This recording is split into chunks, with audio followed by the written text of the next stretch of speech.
Good morning. It is 9:02, and let's call to order. Commissioner Ashworth? Here. Commissioner Banks? Here. Commissioner Hassler? Here. Commissioner Wild? Cruising. Cruising. He is doing that. Hopefully he's having nice weather, too. If you will rise and join us for the pledge, please.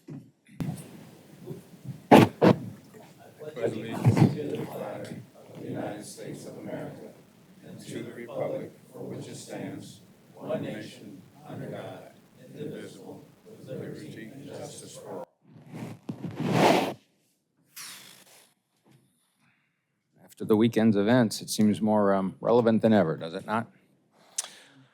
Sir, I think we're going to jump right in and turn it over to you. Okay, good enough. Why don't we start out with Terry Moran with our budget report? Good morning. Good morning. Morning. Okay, it looks like right now we have a $10.5 million surplus. Most of that, of course, is in salaries and some fringes. Overtime seems to steadily increase, nothing huge, but it keeps going up. And a lot of that with the cost is because of the, higher than last year hourly pay rates. Then I wanted to talk about the retirement payouts. We're currently 500,000 short. I'm projecting 1 million, and they usually slow, the rate of people leaving usually slows down the last half of the year, so we should be okay saying 1 million short. And then the retirement percentage that I talked about a lot last year around this time and to the end of the year, the actuaries are not going to make a new percentage rate until August or September. So right now, the commission that they take out is 30%, the civilians is 14.5%, and they're keeping it like that until they make any kind of change. Hopefully, that's going to go lower, but no way of knowing. So then, let's see, I think that's really it for those, except there's a few, I don't know if you guys noticed or not, there's a few really high percentage rates. All accounts. Yeah, but Yep. they're small accounts. And a lot of them are for the new precincts, like, for instance, like AED boxes and the overdose kits and stuff like that put on the wall, and recreation equipment, just minor office equipment, things like that, but that make those small accounts look rather inflated. So then the 2025 budget was submitted on Friday. That's not the end of it, but it is 181 million, which is lower than what we submitted for 2024, but that is because the CBA has not been approved, so there are no increases in it. So once that's in there, it's going to get a lot higher. So right now, they'll work on it in the budget office, and then we have a meeting with both chiefs the week of August 19th. They haven't picked a date yet, but that's when we kind of go through with the budget office and someone from the county executive's office, and we'll make changes. That's when we kind of go back and forth about taking some stuff out and if any other changes were made. So, and the staffing stayed the same except for one grant position that we know is expiring this year, so we added it to our budget for next year. So it was 1,348 total staffing, which includes all the funds, the grant funds and the ECC and everything except, in addition to the 101. Okay, and then I wanted to touch on, well, do you have any questions on the budget? Because I'm going to move on. I have one. Yeah. The 181 million that you said was the 25 budget, you said it does not include salary increases, the merit increases based on the CBA. Correct. Absent those merit increases, you said it was less than what we submitted last year. Is the entirety of what's less only in salaries, or did they shave other things? Yes, it's only in the. Only salaries, all right. Yes, yes, operational accounts went up, probably like about 2%, 3%. It's not terrible. Everybody was really good about keeping a maintenance budget, taking things out that they didn't need, and maybe increasing, like, different maintenance contracts always go up. IT stuff goes up. Travel, those kind of costs. I mean, everything's increasing, but people did really good with it. Thank you. Okay, then I wanted to touch on the ARPA funds. So just a recap of it, we have spent 4 million, just under 4.7 million. We've received 1.4 million, been reimbursed, and there's a few, like 4 requests that are out there with the state. But that's it so far, pretty much monthly, we're getting invoices from Kevin Underwood, and everything's been, the state's a little slow in reimbursing us, but otherwise, I think now, as far as the project, I don't know about that, but I just know the dollars. Okay, so we'll not ask you the questions don't on ask with me the that. project with groundbreakings having started Yeah, officially, if that's the right word. right. We'll anticipate that invoices will start to come in much. Yes, yes, because right now, it's still the architect, and then the coordinator, and then Wright Construction is who it was awarded to. And then we just have one more PO out there. Okay. Thank you. That is it, thank you. Anything else? Thomasina? She ran away. Well, we can call her back. Captain, you up, sir? Morning, Ally. Good morning, members of the board. All right. Start with our notable events, mostly our BPS statistics. We're exactly even for citizen complaints, which is great. We're down almost 15% for our internal investigations. Use of force is up 13%, but that's better than it has been most of the year. We're wanting to see that number. Our department vehicle accidents were down almost 29%. But our vehicle pursuits are also down 22%. We had a high number in 2023 that makes the comparison a little more difficult. 70% of our vehicle pursuits this year have started in either Jennings or North County precinct. And then we had 7 pursuits last month with 181 documented failure to yields. The failure to yields are down 32.6%, but we had really high numbers January and February of 2023 that made it offset the numbers when we're comparing it to start the year. We had 181 last month, and the average for this year is 188, so that's right in line with what we're expecting to see. So before you move on the failure to yields, is last year the kind of the base year, or is this year the base year? How do we get our head around a third reduction in? So we've only been tracking it since February of 2022, and that was partially through February. But the numbers that we're seeing this year are more comparable to the end of last year and in 2022. The beginning of 2023 just had a really big jump that we didn't understand at first and isn't fully explainable. But comparing from 300 in January to 150 of January of this year just made the year start off wonky. And the connectivity between failure to yields and vehicle pursuits? There's some connectivity. We are documenting the failure to yields, but if it turns into a pursuit, it's not documented as a failure to yield, it's documented as a pursuit. So there is a difference there, but we're down in pursuits, so we're probably down in failure to yields as well. I know that with the pursuits, less of them are meeting criteria to initiate a pursuit, so there might be less initiating the stop for a failure to yield in the first place. Thank you. And this has been typical the entire time with our failure to yields. There's about 52% of them begin in North County and Jennings. And then when we add in South County, we jump up to about 66%.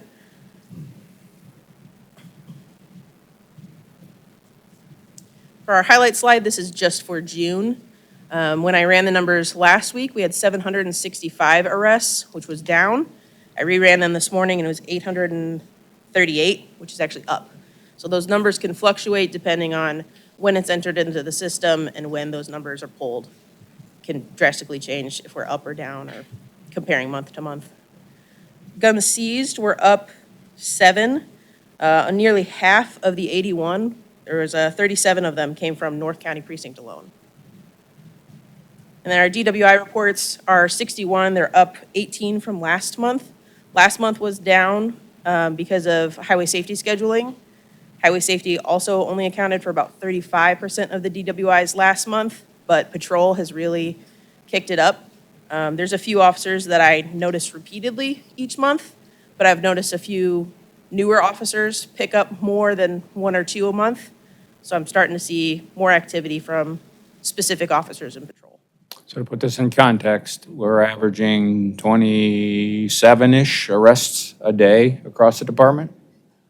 roughly. We're averaging 3 guns seized, roughly, a little less than, and we're averaging 2 DWIs a day. Well done. Lot of work. And getting into our crime data, we are exactly even for homicides. 23 last year, 23 this year.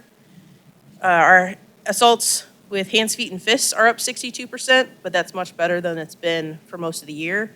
January, we were up about 150%, and we've seen it continuously decline since then.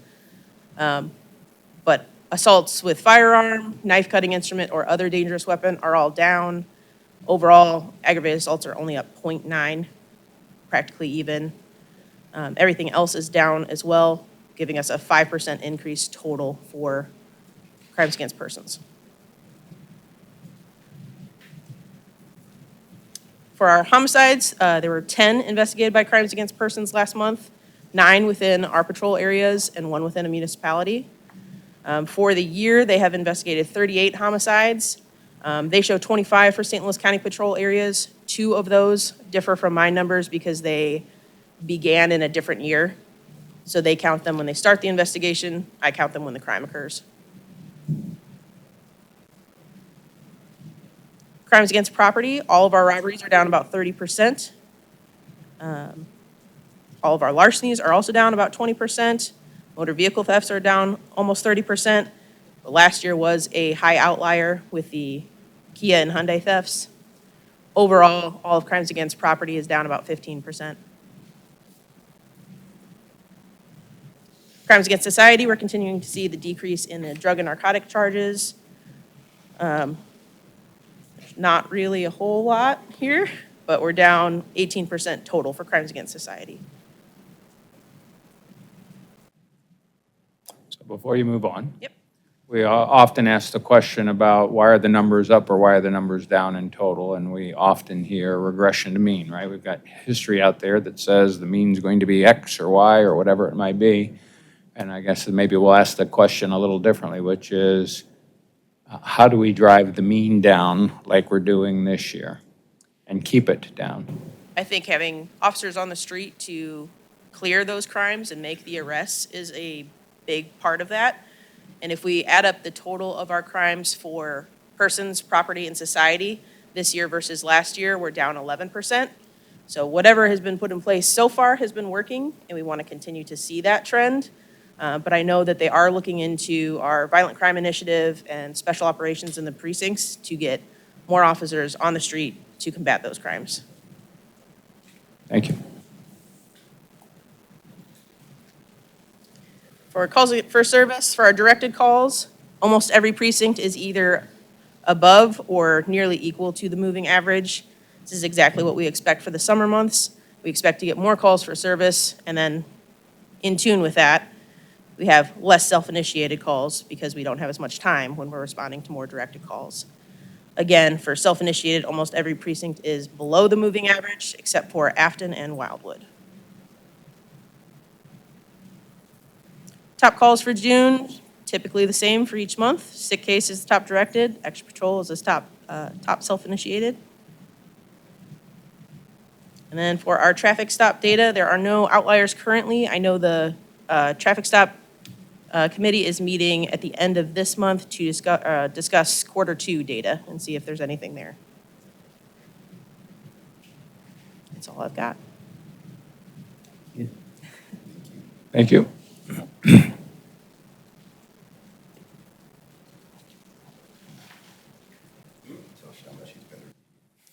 You tell him. All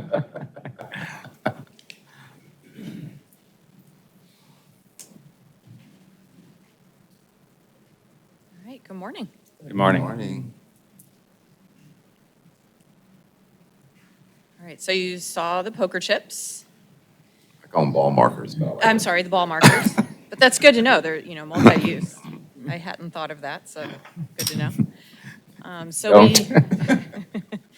So the minimum order was 500. So I only ordered 500 on the first one because I wanted to make sure they were good quality. We really liked, how they turned out. So I'm going to be placing the next order of those so that we can get enough out to the precincts. So we'll be taking those to the precincts to get those out. But I have a feeling a lot of people are going to want one for themselves. And then the next order will be the ones that we're going to start handing out as the recruiting tool, which is what they were designed for. So excited to get those out, get those in the hands of officers as they're out and about, and hopefully be a new innovative recruiting tool. So excited that those turned out okay. So, all right, so we'll start with our staffing update. So commission staff, currently we have 143 vacancies. So, I feel like every month it's kind of a broken record as far as our vacancies. We're always right around 143, 145. We graduated our class 209 from the academy on June 20th. We had 11 graduates then, so they are currently in field training right now. Class 210 started June 24th. We have 10 recruits in that academy class right now. And we currently have 8 police applicants in background at this time, including 3 experienced officers. So, even with as many people are retiring or leaving, we kind of keep staying at that 143 mark. So kind of feel like sometimes we're spinning our wheels, but really trying to continue, with our recruiting efforts, which I'll go into here shortly.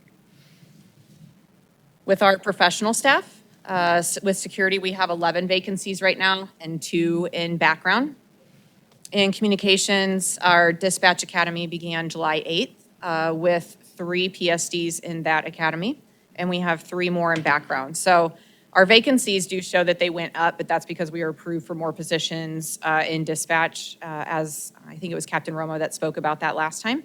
So that's why that looks a little inflated right now. Dispatch is doing really well. Communications overall is doing well. So we are still pushing people through to keep that momentum up. I also wanted to touch on our department demographics this time. So with commissioned staff, we're showing that we have 83.1% Caucasian and 10.3% Black African American. So with professional staff, it is just a little bit different. We have 80.4% Caucasian and then 14% Black and African American. So as you can see, it is a little bit of a difference with our commission and professional staff. And this is something that we do look at not only for who we have on staff, but also what our applicants look like, who we're reaching with our recruiting efforts. And we are looking at different recruiting events that we do attend. Who are we reaching? Because there are specific recruiting events that are just for minority applicants, and we are attending those. So always trying to look at who is our audience, who are we reaching, and really focusing on diversity when we are recruiting to help bring up these numbers as well. So always looking at our diversity numbers, but I did want to bring this up because this isn't something I have touched on in the past. And then an update on retention. So as of June, our commissioned resignations are still down about 16%. So still really good numbers, and this is to last year. But our retirements are still up, so quite a bit, up 18% to last year. I also pulled a report to see how many people are eligible for our commissioned staff. We have 40 people eligible to walk out today and retire. That's huge. 40 commissioned staff are eligible, with another 21 eligible within a year. So just knowing that in the next year, we have 61 people eligible to retire. Our retirements are up a huge amount right now. So that just kind of speaks volumes to what that turnover could look like in the next year. And then professional staff are still down in both areas pretty significantly. So, we don't have that big turnover in professional staff as much. So that's why we've had this big focus really on commissioned recruiting right now. And that's really where we're seeing the needs in manpower as well, is in commissioned staff. So that's where our focus is right now. So a quick update on recruiting. We have a new billboard campaign that we actually started in June. So this is an example of the electronic billboard that we're running right now using a company called Blip Billboards. And so this is a self-serve billboard marketplace company. I'd never heard of this before, but it's actually really unique. So you use their marketplace, you select the electronic billboards. They literally have a map, and I'll show you that here in just a second. They have a map showing all the different electronic billboards you can choose from, and it's the whole United States. And so we started with just local ones to see how it works. We chose 4 to start with. So you choose the billboards that you would like, you upload your design, you select what you want your daily budget to be, and the company does its magic. And so each time your advertisement is shown is called a blip, so that's why the company is called Blip. But as you can see, here's our design. You can change your design as often as you would like. You can actually have multiple campaigns going. So say we were really struggling to staff our records room, we could have one for records. However, we wanted to do it security guards, we could have one just for security guards. We could have multiple campaigns going at a time. So here's an example of the map. I know it's a little bit hard to see, but those red dots are the ones that we selected for the campaign to start out to see how they did. We started it on June 21st. So the locations we have, we kind of spread them out a little bit. So we have westbound 70 just east of Cave Springs, so we have a St. Charles County one. We have southbound 170 just north of St. Charles Rock Road exit. We have southbound I-55 approaching the first Arnold exit, and then westbound 44 at the entrance to the hill. I feel like that's a commercial. So you'll see on there how many average daily views they have. So it shows you as you're selecting them. It'll tell you exactly where it is. It shows you a picture actually of where it is, tells you how many average daily views there are, and how much it will cost you for each blip.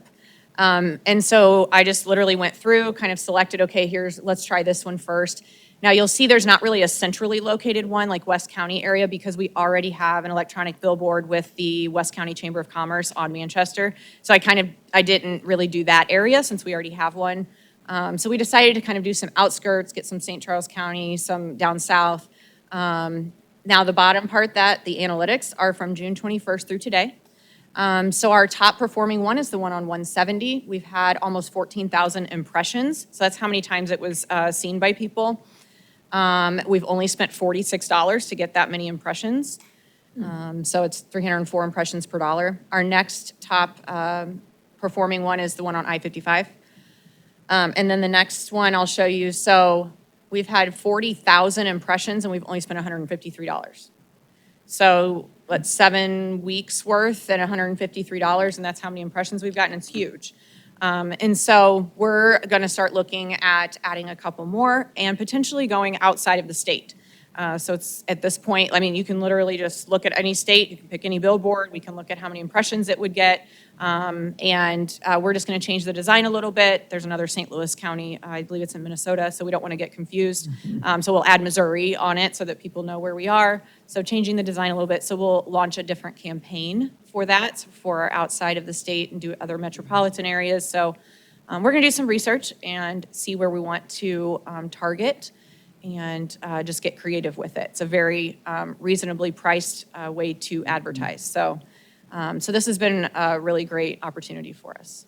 And when will we be able to track whether this is actually paying dividends for us? Yeah, so I mean, right now, we already have that question on our applications, and we look at that. I usually look at it about every 2 weeks or so. I just kind of glance at what those statistics are.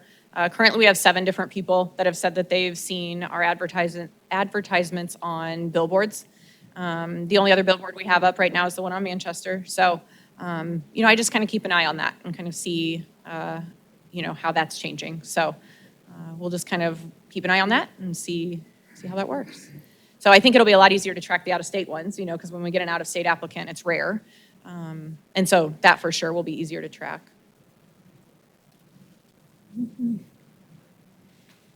Any other questions about that?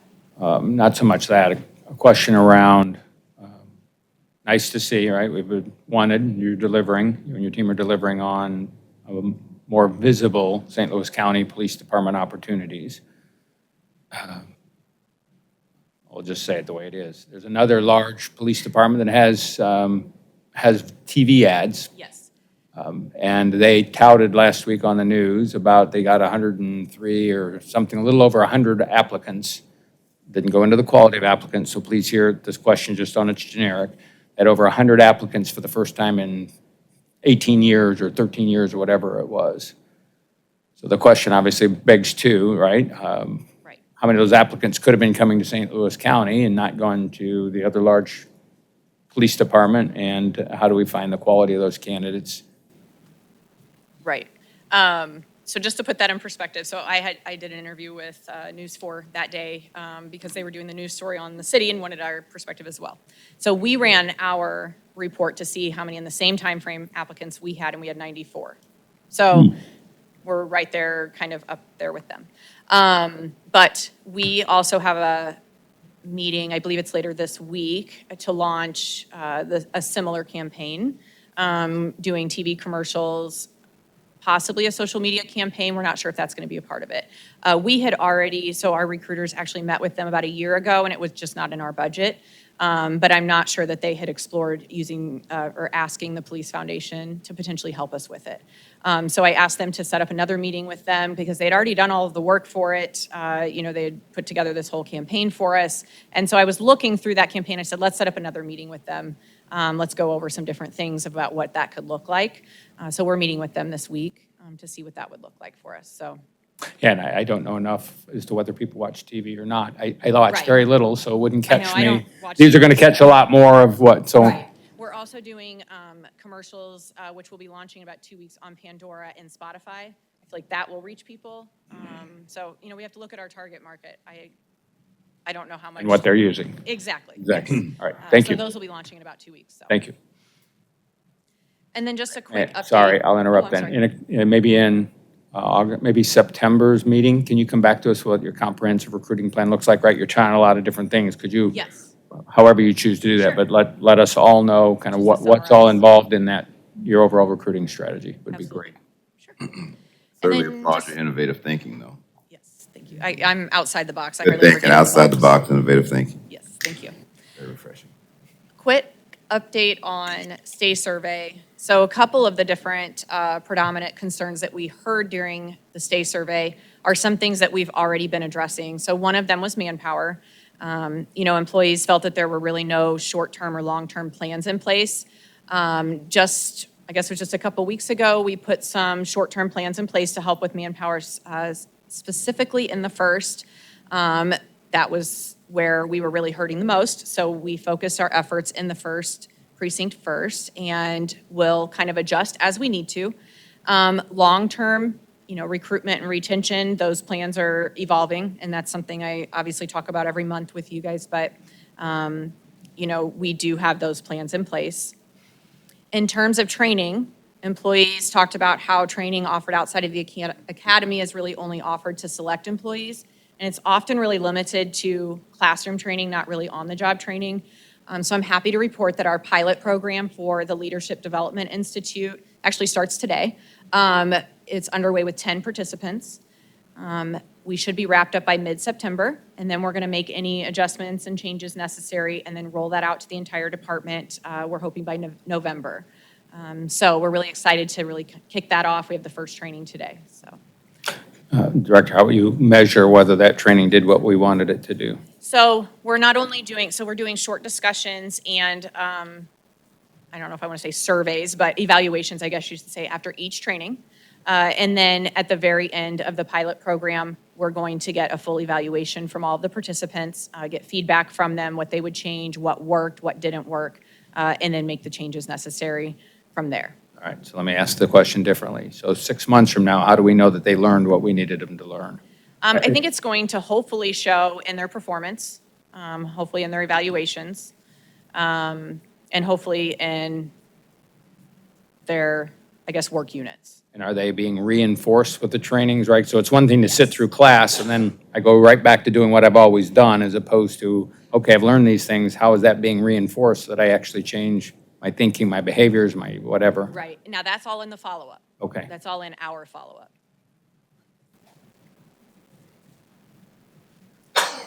And then the last piece of the Stay Survey really falls under the supervisory training issues and feedback. Now, this is obviously a multi-part one, but the main part is supervisors should be better equipped with leadership skills and the skills necessary to supervise and care for their employees. So again, the pilot program and the full Leadership Development Institute will help with this, but we're also doing a training for all sergeants. That's in August and September. We're getting that scheduled. And this is going to include training for leading under the CBA and leadership skills. This is for every single sergeant. Once we get that completed with all the sergeants, we're then going to expand it to all lieutenants and captains, professional staff as well. So that's going to kind of help address some of these issues that employees were concerned about on the state survey. And that's all I have. Thank you. Yeah. You're welcome. I'll echo Commissioner Banks. Thank you for thinking this one. State surveys, Leadership Development Institute, the other stuff that we know you've been working with some of the executive command staff and a lot of the captains and lieutenants in here is just so needed. We're good at what we do. This just makes us all that much better. Can you give us an update on the childcare, where we are with I do not know. I'm not a part of that, so I can't speak to that. But you I wasn't at the last meeting, but with the last meeting that we had with the child care group, we've made the recommendations as to the priority of the people that are going to be accepted for child care. I think it started out with those that are working 12-hour shifts with no one to babysit at home. So that's the priority list. I think we came up with about 5 different groups after that, as far as a priority list. So that's where we are with that now. and do we have an ETA on when it will be up and operational? We're looking probably early next year, first quarter next year. Thank you. Anything else? Okay. Got me set up? I'm going to give you, I think you were asking Terry a little bit about the second precinct update. So I'm going to try to give you what I can. This ought to be an experiment, me working. So anyway, the construction began in late May. We were out there when we broke ground. There was $46.8 million committed, has to be committed by December 31st of '24. Construction to be substantially completed, they say 5/1 of '26. And that is a lot sooner than what they had originally told us. The $46.8 million must be spent by 6/30 of '26. So that's where we are. Kevin Underwood and his group has made it a point to meet with us quarterly to give us an update as to what's going on with the project. We had our first meeting, I think it was on the 10th of this month, with the first update on the ARPA money. I'm going to give you a breakdown of how that was broken down to us. ARPA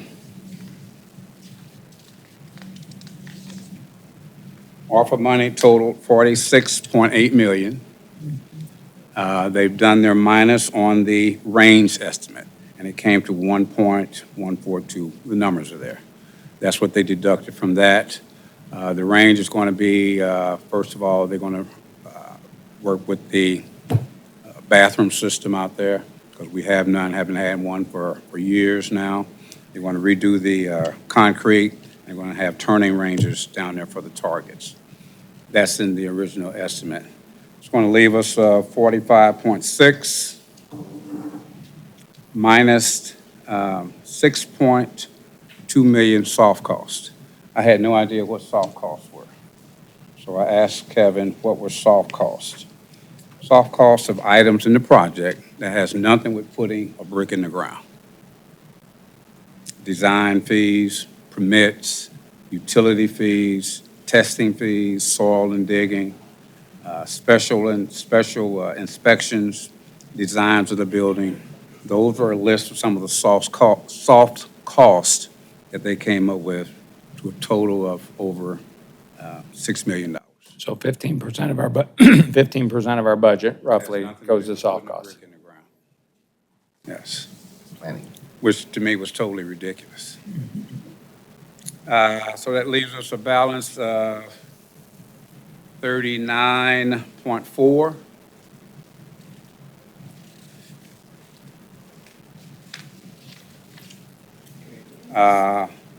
Minus the project cost itself. Project cost itself was 38.5, which left us with a balance of over $800,000. You put that 800,000 with the 2.1 that we get from the Blunt money, leaves us a balance of over $3 million.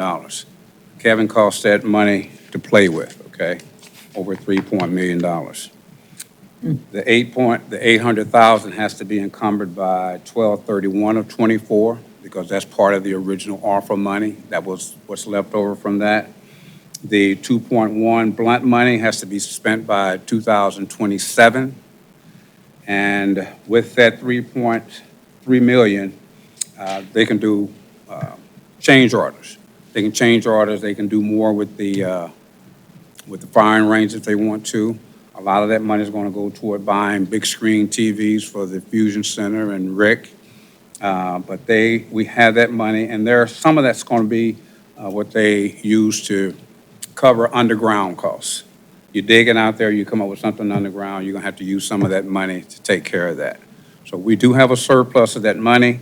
Like I said, a big part of that has to be spent by 2027. The 800,000 has to be encumbered by 12/31 of '24.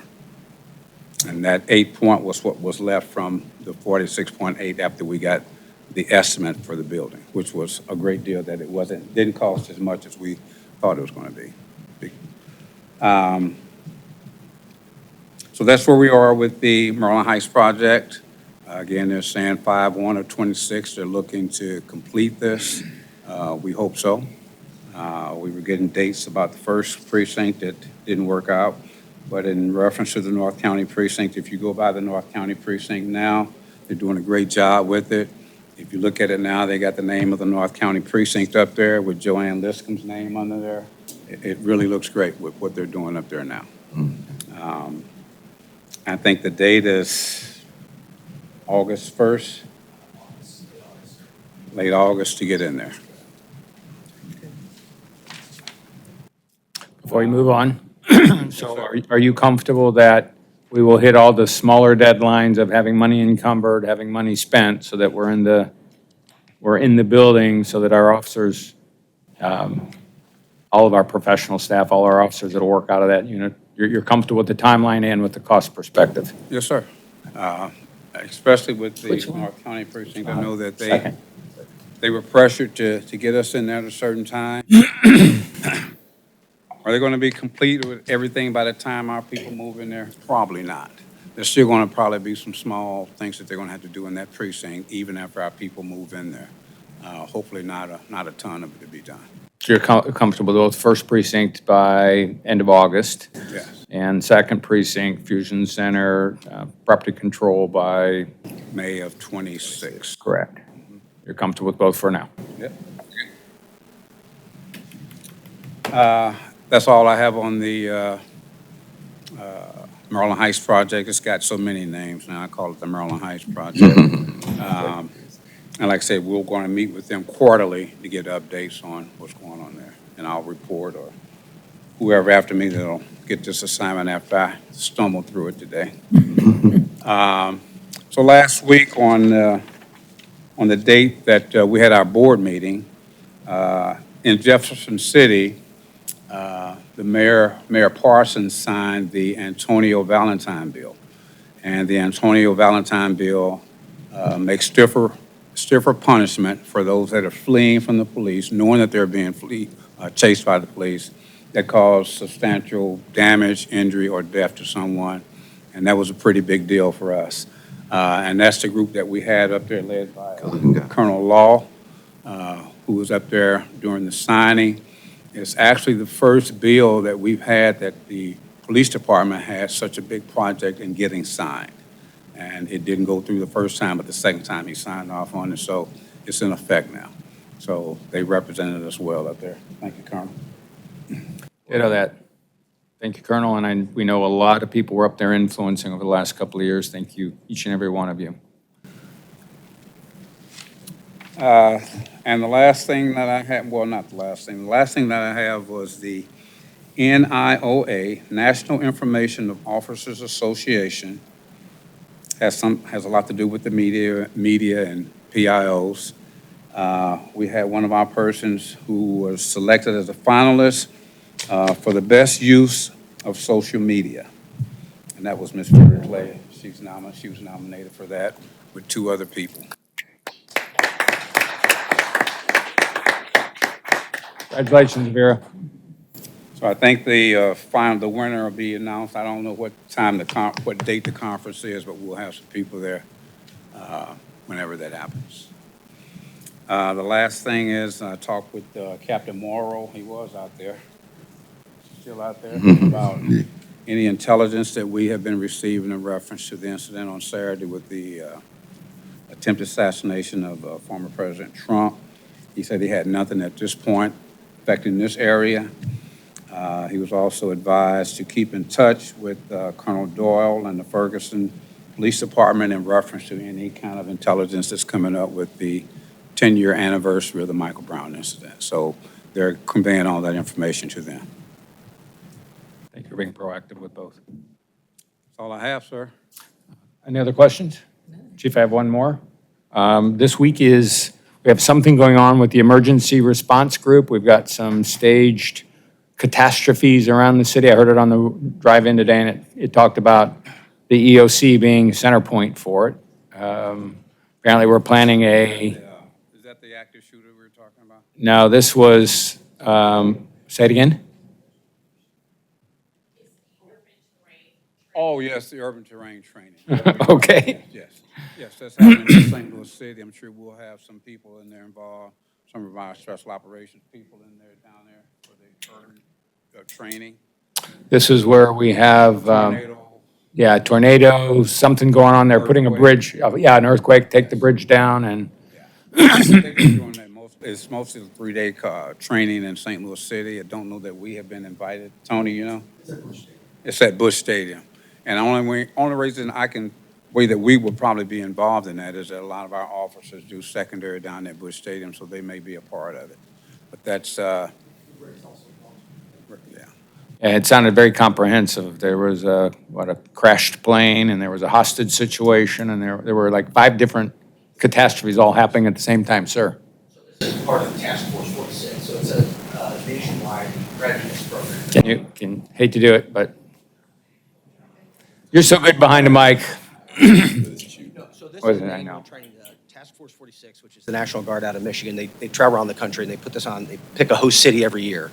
Last year, it happened to be in Nashville. So Michelle Ryan and some of the folks from the EOC went down to observe. It's a week-long readiness preparation exercise. So it incorporates basically what it would look like in the event that you had a national response. So you have a catastrophe that overwhelms local responders and our resources, and you're bringing in the National Guard and what that collaboration would look like. So they have events planned in St. Louis City, also in St. Charles County. We don't have any live exercises in St. Louis County, but obviously all of the EOCs work together. So you have a regional EOC program. That's St. Charles County, St. Louis County, and St. Louis City. Some of the live scale exercises are taking, the ones that you hear about, it was on the news. I think last night they've started to kind of publicize it. So you may see convoys of military equipment and personnel moving about the city. But essentially, it's based on the premise that you have a catastrophic earthquake that basically shuts off transportation routes, and then it's working through those logistical problems. But this is we just happen to be the host city this year for this event, so that's what it's called the DUT, the Dense Urban Training, is what it's called. Thank you, because some of the things that were mentioned were a pontoon bridge going across the Mississippi River, because the assumption is all the bridges had collapsed due to the earthquake, and how do we transport whatever emergency information or emergency vehicles have to come over and back, and it talked about Manchester Road being the only major road to the city that's wouldn't be blocked by a bridge. I didn't know that, right? Yeah. Just a little known fact, the Missouri National Guard is one of the pontoon brigades. Essentially, they have the ability to bridge waterways. It just happens. Like the Missouri National Guard participated last year in Nashville, so they sent people down there with the equipment, and they practice. So it's really a preparation exercise for the for the National Guard folks. So essentially, if you think of it under, again, now we're talking about Title 36, bringing in basically the Army or the government to operate in liaison with local law enforcement and kind of the logistics that go along with that. So how does that work from an incident command structure? How does it work as far as EOC collaboration?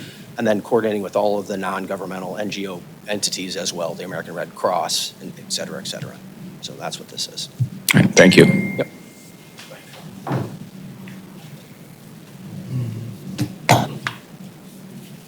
That's all I have, sir. Anything else for the chief? Very good. Thank you, sir. Excuse me for the throat. All right, next topic on the agenda is the approval of the minutes from our June 5th, 2024 meeting. Those have been issued to us for review. May we have a motion to approve the minutes from our June 5th, 2024 meeting? I move that we approve the minutes from the June 5th, 2024 meeting. Second. Any further conversation on the minutes from June 5, 24? All in favor of approving the minutes from our June 5th, 2024 meeting, please say aye. Aye. Any opposed? Thank you. Any incoming communications? No, sir. And obviously, well, I won't say it that way, we'll just ask the question. Any outgoing communications? Very good. Any old business? Okay, under new business, we have 12 contracts. They have all been listed. 2 are police service agreements. 7 are professional service agreements. 1 is a cost reimbursement with the FBI, and 2 are MOUs, 1 with an organized drug enforcement, and 1 with the FBI. May we have a motion to approve the 12 contracts? I move to approve the 12 contact. Second. Any conversation on all or any one of the contracts? All in favor of approving the 12 contracts for this month, please say aye. Aye. Aye. Any opposed? Very good. And excuse me for the throat. Next topic is the election of officers. So per charter and rules, with Commissioner Schwerin leaving the board, we need to replace her role as vice chair. May we have a motion to, Do that. can we have a motion to fill out our roles? I move that Commissioner Banks be placed in the office of Vice Chair. And replacing Banks and secretary for a, Oh, you want to do it all at the same Yeah. time? so it'd be a full, what am I looking for? Slate, thank you. It'd be a full slate. Okay. And Thank you. Commissioner Hassler as Secretary. I think we know her. Okay, this I is know, Tracy. I know. Okay. Need a second. May we have a second on that motion? Second. Any further conversation on the motion to put Commissioner Banks in the secretary role and Commissioner Hassler in the, No, you said- sorry, Commissioner Banks in the vice chair role and Commissioner Hassler in the secretary role? Thank you. Any further conversation? All right, I don't know whether this is supposed to be overall or whether we can do this on a roll call, but let's just stick to a higher level. And can you do a roll call vote for board roles, please? Commissioner Ashworth, Yes, Commissioner Banks, Yes. Commissioner Hassler. Yes. very good. Thank you, Commissioner Hassler. Anything else from a public forum perspective?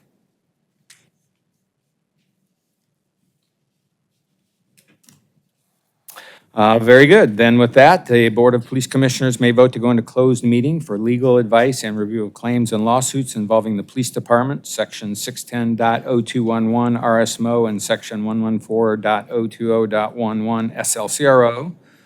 Discussion of employee and personnel matters, Sections 610.0213 and 13 RSMO and Sections 114.02013 and 13 SLCRO.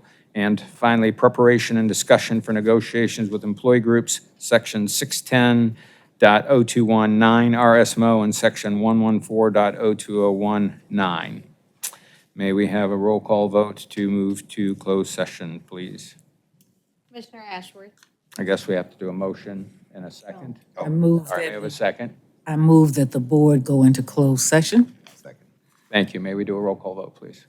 Commissioner Ashworth, Yes. Commissioner Banks. Yes. Commissioner Hassler. Yes. Thank you. We are in closed. Thank you all for being here. Stay cool out there today, please.